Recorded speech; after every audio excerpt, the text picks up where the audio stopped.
क्या है ये मसूद अजहर जो है इनके बन गया है सांप के मुंह में छछुंदर, ना उगलते बने ना निगलते बने। अब आप पूछेंगे ये सारा चक्कर है क्या?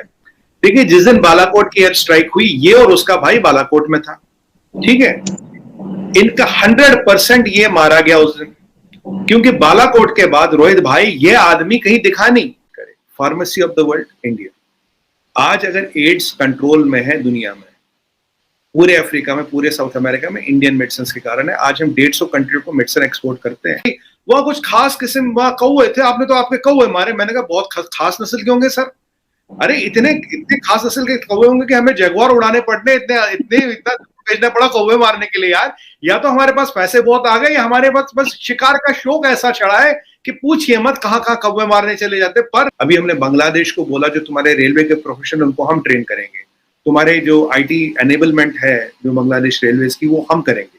दुनिया के लैंडस्केप पे अगर इकोनॉमी की जब हम बात करते हैं तो उसमें इंडिया किस तरीके से आगे बढ़ रहा है, कि जो एक ये बात कही जाती है कि हो सकता है कि मुस्तकबिल करीब में जिन सुपर पावर्स के बारे में बात की जाती है कि ये कंट्रीज़ जो हैं ये दुनिया पे हुक्मरानी करेंगे, उसमें भारत बहुत आगे नज़र आए।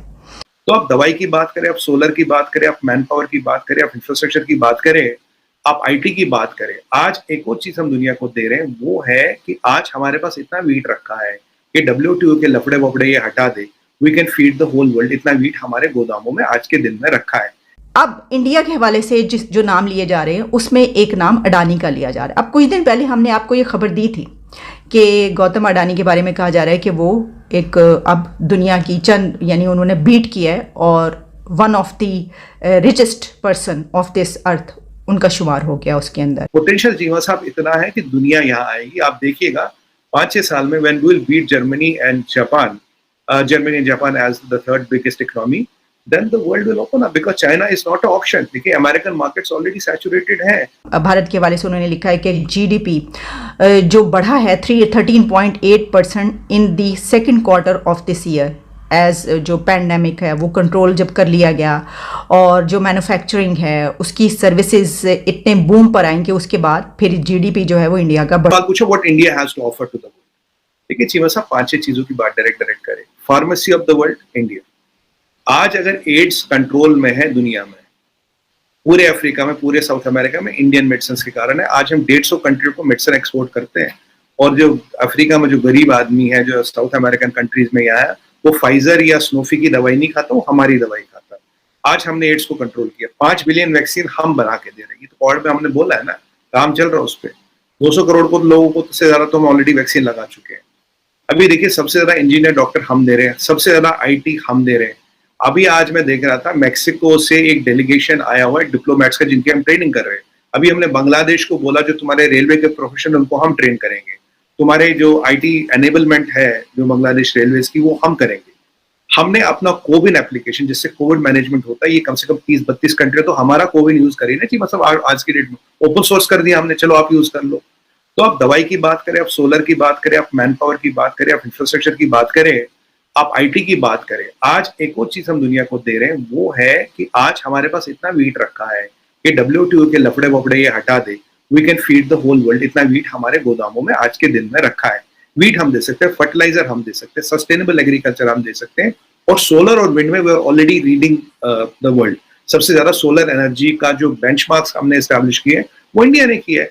तो अगर इन 5-6 चीजों को मिला के देखा जाए, and one more thing which is worth mentioning, we are 18% of the total humanity. We're the 5th biggest economy by GDP now and 3rd by PPP, and highest contributor in UN security forces, और 3rd highest foreign exchange reserve है sir.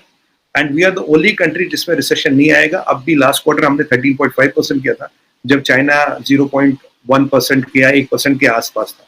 तो we have a lot to offer to the world, और हमारा market जो भी खुलेगा, जो खुल रहा है सर 2028 तक will overtake Germany and Japan as by the third largest economy. और जो हमने यूके को बीट के 2-3 साल पहले किया, हमने 2 साल का टाइम था, और अब की बार $250 बिलियन से बीट किया, which is approximately the GDP of Pakistan. Hindustan Pakistan वाली बात नहीं, जस्ट फॉर कॉन्टेक्स्ट में बता रहा हूँ। तो ये जब चीजें हो रही है, अगर आप यूके में भी परिस्थिति देखिए, आप यूके की ग्रोथ देखिए इस क्वार्टर की, यूके में एनर्जी क्राइसिस है, यूके की इकोनॉमिकल क्राइसिस है। आप यूके का अगर आप हमसे कंपैरिजन करें, एक टाइम में उन्होंने हमें फ्रेजाइल 5 में रखा था, फ्रेजाइल 5। फ्रेजाइल 5 से टॉप 5 का सफर चीमा साहब 75 साल में। और वे हमने आपको लास्ट टाइम बताया था वो कितना माल यहाँ से लेके थे, उसकी बात नहीं है। अभी देखिए, एक बार जब बंगाल फेमिन हुआ था, ये मैं आपको बता दूं रिकॉर्ड, तो ये जो चर्चिल था, Churchill orchestrated Bengal famine. Churchill के कारण यहाँ 30 लाख लोग मरे थे बंगाल में। आपको जब तक सप्लाई डाइवर्ट की थी अपने सिपाहियों को जो लड़ रहे थे। जब ऑस्ट्रेलिया से सप्लाईज आनी थी तो चर्चिल का ये कहना था कि भाई बोला कि तुमने ये सप्लाईज इंडिया क्यों नहीं आनी, तुमने इनको भी डाइवर्ट क्यों किया? कहता है इंडियंस ब्रीड लाइक रैबिट्स, तो इस छोटी सी सप्लाई से इनका क्या होता, ठीक है। वो चर्चिल कह रहा था कि भाई we are the progenies of Darwin, और हमारे कारण ऑस्ट्रेलिया और इंडियन को, because we will give them liberation, we will give them civilisation, ये चर्चिल का कहना था। और मैंने आपको लास्ट टाइम बताया था कितना वो यहाँ से माल ताल लेके थे। आज उसी यूके में 75 साल में they had predicted will fail, they had predicted will fail, fragile 5 में छोड़ गए थे। हमारी लाइफ एक्सपेक्टेंसी को 42 साल थी हमारी लाइफ एक्सपेक्टेंसी, आज 70 है। हमारी लिटरेसी करीब 20 के आसपास थी, आज हम 75 पे ले आए, राइट। तो अगर आप देखिए हमने क्या किया 5 साल में, अगर आज देखिए economically, politically, navy, army, military, air force, political stature, foreign exchange reserve, where is UK even competing with us? They are not competing us with anywhere. और ये तो हमारा हाल है जब हमें बिल्कुल चूस के निचोड़ के छोड़ गए थे। पोटेंशियल जीवा साहब इतना है कि दुनिया यहाँ आएगी, आप देखिएगा 5-6 साल में when we will beat Germany and Japan as the third biggest economy, then the world will open up because China is not an option. देखिए अमेरिकन मार्केट्स ऑलरेडी सैचुरेटेड हैं, इंटरेस्ट रेट उन्होंने 1% बढ़ा है। अमेरिका में बहुत ज्यादा potential नहीं है। अगर आपको कोई बहुत ज्यादा वैल्यूएबल बिजनेस करना है, you have to come to India. आज दुनिया में कौन सा ऐसा सीईओ, कौन सा ऐसा एमडी है जिसके रोड मैप में इंडिया नहीं है?